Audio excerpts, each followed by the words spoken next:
Hi, welcome to the third series of BPharm fifth semester exam preparation. Welcome to the Pharma Topics channel. We are going to see about anti-anginal drugs. First question is classify anti-anginal drugs. They are organic nitrates, glyceryl trinitrate, isosorbide dinitrate, calcium channel blockers, verapamil, diltiazem, and dihydropyridines, beta blockers, propranolol, atenolol, metoprolol, potassium channel openers, nicorandil, partial fatty oxidation inhibitors, trimetazidine, sodium channel blockers, ranolazine, and ivabradine. First question, the next question is describe the pharmacology of organic nitrates. Let us list it down first. What are organic nitrates? They are nitroglycerin or glyceryl trinitrate, isosorbide mononitrate, isosorbide dinitrate, erythritol tetranitrate, and pentaerythritol tetranitrate. Mechanism, they have dual actions. They release nitric oxide and increase the cyclic GMP levels in the blood vessels and cause venodilation. Pharmacokinetics, it is the pentaerythritol tetranitrate is the longest acting drug and amyl nitrate is the shortest acting. Amyl nitrate is given by inhalation route. All the nitrates undergo extensive phosphorus metabolism except isosorbide mononitrate. Therapeutic uses, nitroglycerin and isosorbide dinitrate sublingually can be used for aborting the acute attack of angina. Nitroglycerin transdermal patches are available, and when they are continuously used, it may cause tolerance. To overcome it, it is 8-hour interval period is taken for that. It is used for prophylaxis of anginal attacks. And the coronary vasodilatory action of the nitrates make it useful in variant and prinzmetal angina.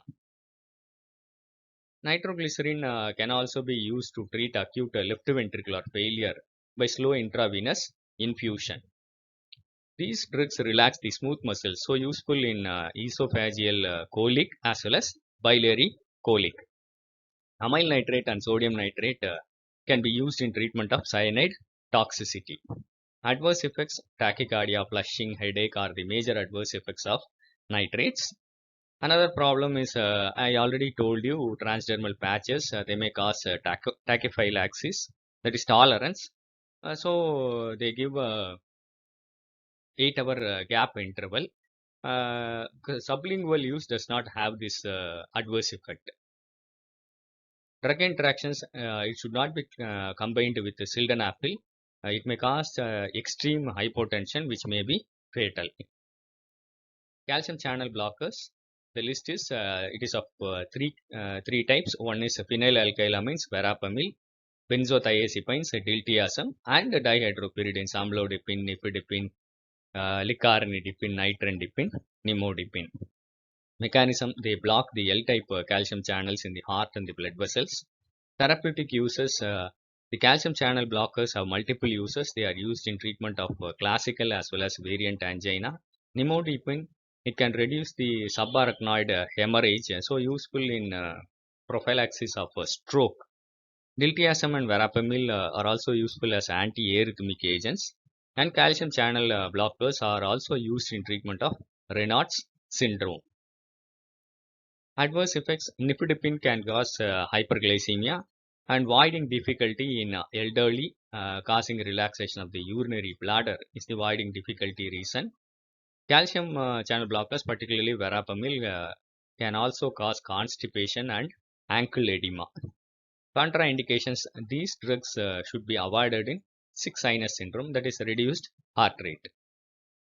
Drug interactions, particularly verapamil and diltiazem should not be combined with beta blockers. It may cause bradycardia, whereas the dihydropyridines can be combined with the beta blockers. This is a note on nicorandil. Mechanism, it is having a dual action. Potassium channel opener plus nitric oxide releaser in the smooth muscles. It may cause arteriovenodilation. It reduces the cardiac preload as well as afterload and improves coronary blood flow. Actually, this drug causes ischemic preconditioning. That is, it exhibits the cardioprotective effect. It causes reperfusion to the ischemic areas when you give this when it is prescribed. Pharmacokinetics, it is well absorbed orally. It is metabolized in the liver and eliminated through renal route. Adverse effects: flushing, palpitation, weakness, and mouthful, painful aphthous, ulcers of the mouth. Nitrate tolerance, it is not there with nicorandil. It does not develop tolerance. Drug interactions: nicorandil should not be combined with sildenafil as such as organic nitrates. Trimetazidine, it is a new class drug. It inhibits L3 cat enzyme in the cardiac cells. It promotes glucose uptake and reduces fatty acid oxidation. The ischemic heart actually requires more oxygen. For that, it uses fatty acids, which result from the ischemic conditions. This drug actually blocks the utilization of the glucose from the fatty acid oxidation, and it diverts the energy making process of the myocardial cells by using the carbohydrate metabolism.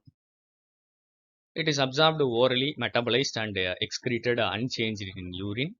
It is useful in as an add-on medication to conventional therapy in angina and post-myocardial infarction patients. It causes gastric burning, dizziness, and fatigue, which are the adverse effects.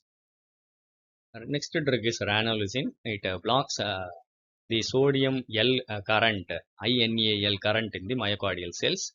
It is approved as a first-line agent for chronic stable angina. It is useful in patients with where the heart rate is that is less than 70 beats per minute and having low blood pressure. Adverse effects are dizziness, headache, nausea, and constipation. It is contraindicated in hepatic failure and QT prolongation patients. Let us know how beta blockers are useful in angina pectoris. The major beneficial effect: it reduces the cardiac workload. The beta blockers are the only anti-anginal drugs that decrease mortality in patients with coronary artery disease, that is after post-myocardial infarction. They can be combined with the calcium channel blockers, particularly dihydropyridines, to counteract the tachycardia. Abrupt withdrawal or sudden withdrawal may cause acute angina and myocardial infarction. Contraindications: it is not useful in variant angina. The next drug is ivabradine. It is also called as a bradycardiac agent. It blocks the funny current, that is IF current in the SA node of the myocardial cells. It is approved for treatment of chronic angina and heart failure. Adverse effects are bradycardia and visual disturbances. So it's a very short information for exam preparation of anti-anginal drugs. I hope it will be useful for you. Thank you for listening. Happy learning. Kindly share this to more of your friends. If you like this video, kindly press the like button. Go through all this series. Prepare for your exams well and score well. Thank you.